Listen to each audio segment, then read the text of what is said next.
Welcome to the time of year when we're reminded to be thankful. Thankful for our friends and our family and everything that God's blessed us with, and thanks so much for giving me a headache of deciding what to cook and who to entertain for the holidays. So instead of embracing that headache, I've got a few recipes today that I'm going to share with you that you can do for the holidays to be a little more light or to be a little more healthy than normal, and what to do with even that leftover turkey after the day is done. So even though Brussels sprouts are a part of your meal prep staple, we're going to use them for Thanksgiving and make more of a medley. So use your regular Brussels sprouts that you buy from the grocery store. They can be the kind in the package where you wash and cut them up. They can be the kind in the bag. Either way, you're going to chop all your Brussels sprouts. You can be very industrious and get a butternut squash and roast it yourself and chop it, or you can buy it in a bag. And we're going to use that instead. We're going to dump both of those onto a pan. We're going to also mix in some dried cranberries, and I'm going to use some leftover bacon to give that a little bit more flavor. I'm still going to use olive oil and a balsamic vinaigrette and seasoned salt with pepper, okay? So that's going to be pretty simple to eat and easy to make. It cooks in about 15 to 20 minutes, same as usual, and it's just a little more flair for your holiday meal. Chop your Brussels sprouts smaller than normal. That makes them a little more frayed to cook faster. They'll be a little more crisp and just a little more enjoyable for your meal. You want to use about 2 bags, depending on your size. If you want to cook on a regular pan, I would say at least 3 to 4 cups of Brussels sprouts, maybe 1 to 2 bags of the butternut squash. And if you're going to roast it yourself, I would get 2. You never know what you're going to get. And then 1 bag of craisins for your cranberries is what you would use after. You're going to cook the Brussels sprouts on broil on high for 15 minutes and just watch to make sure when they turn brown, everything is ready. When it comes out, then you're going to add your already cooked bacon and your craisins so that they don't burn in the oven. The next recipe involves sweet potatoes, and you don't have to necessarily roast your sweet potatoes this year. You can make a sweet potato muffin, and there are options to add dark chocolate, almonds to top it with. You can have it for a brunch or as a side for your meal. For the sweet potato muffins, you're going to mix all your wet ingredients and dry ingredients separately. For the wet ingredients, you're going to use sweet potatoes, about 2 cups or 2 pounds, eggs, 2, and applesauce. Pour in your almond milk, your maple syrup, or your agave nectar, and then dash in your vanilla extract. Combine all that in a bowl. The next bowl you're going to use is going to have the oat flour or the almond flour. You can use your cornstarch, baking soda, your baking powder, your cinnamon, and your salt.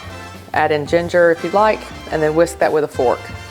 You're going to combine both of those together to make your batter. After you have combined all of your dry ingredients, you'll mix all your wet ingredients and put them together, and then use a 1/2 cup to more of your dark chocolate morsels, and then mix all that up before you put it in the pan. And you can use muffin tins, you can use baking cups, whichever you prefer. If you want to top with almonds, I would do that maybe about 10 to 15 minutes inside the cooking time. The muffins have been cooking for about 20 minutes. You have to make sure that your oven is watched because some things cook faster than others. The next recipe I'm going to talk about is a healthy apple crisp. So it's a great alternative instead of that baked apple pie that you might have gone for. So once you've got all of your apples chopped, you end up with about 2 pounds of apples, and you can slice them as thinly as you want. You can even peel them if you want. You're going to put all of your apples in a bowl, and you're going to mix lemon juice and maple syrup or agave. I prefer agave nectar instead of a maple syrup, and mix all that around to make your apple filling. You're also going to mix in cinnamon and your nutmeg and that sea salt. So we're going to use the agave nectar, about 1/4 cup. Pour that in. 1 tablespoon to maybe 2 of lemon juice. Teaspoon of cinnamon and your nutmeg.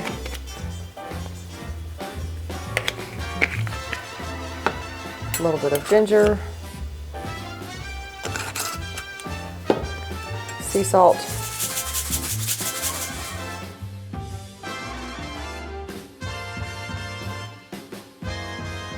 So before I make the topping, I'm going to put the apples into the pan I've sprayed a pan. You can use any type of cooking spray you like. You can use butter if you want, but for the purposes of trying to be a little more health conscious, we use a spray.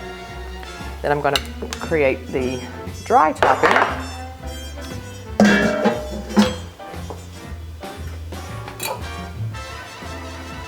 This, you can use almond flour or you can use oat flour.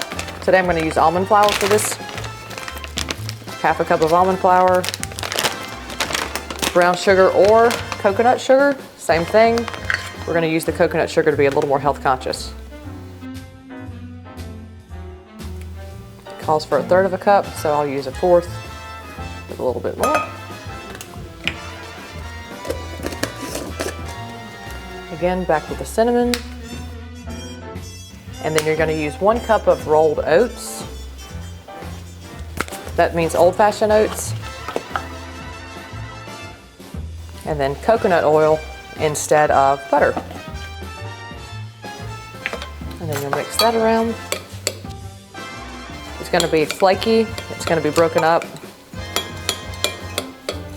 It should not be powdery. It should be a little bit stuck together. If it doesn't look like it's stuck together enough, you can add a little bit more of your lemon juice or your agave nectar as you stir it up. You should be able to crumble it over the apples in the pan. So let's do that.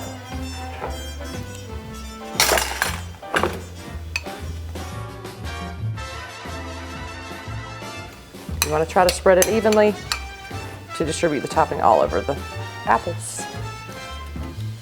Now my favorite side for a holiday meal is a salad, because you can always use the meat of choice on the salad in case you want to save those calories for that dessert later.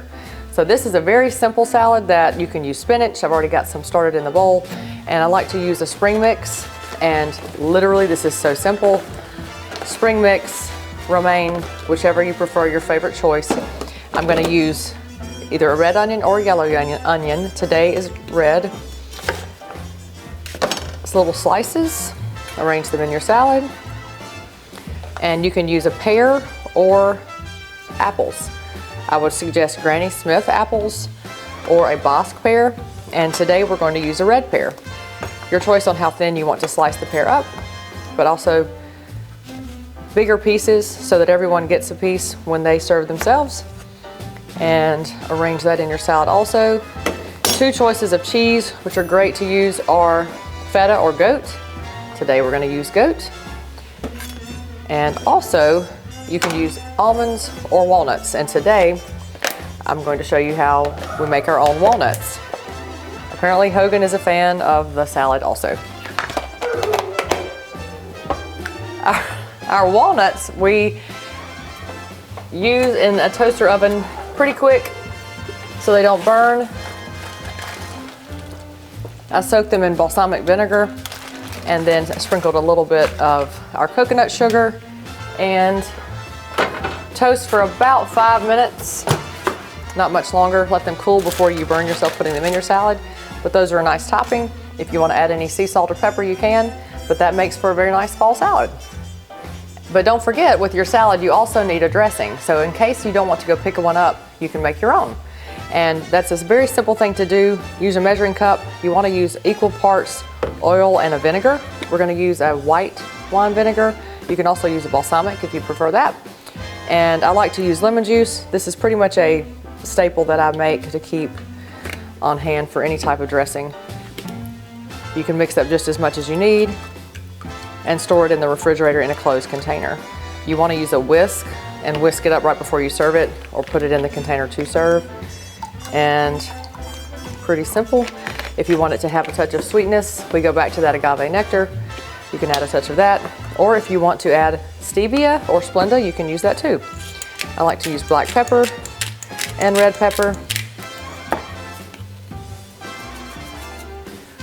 and then whisk it up. And congratulations guys, that's a salad dressing. And then you can add that to your salad along with any other type of seeds. If you want to add quinoa, you can do that to the salad also, and you make it a little more hearty. So even after you have survived the holiday Thanksgiving meal, it's not over yet, because you still have that leftover turkey, right? So what do you do the next day? Maybe this is something simple. You can use your small turkey, whatever's left. Say we have a small bit here. You can chop it up. This is already sliced. Make it into small pieces. Chop it up as small as you want. And we're gonna make a turkey salad. So after chopping everything, put it in a bowl.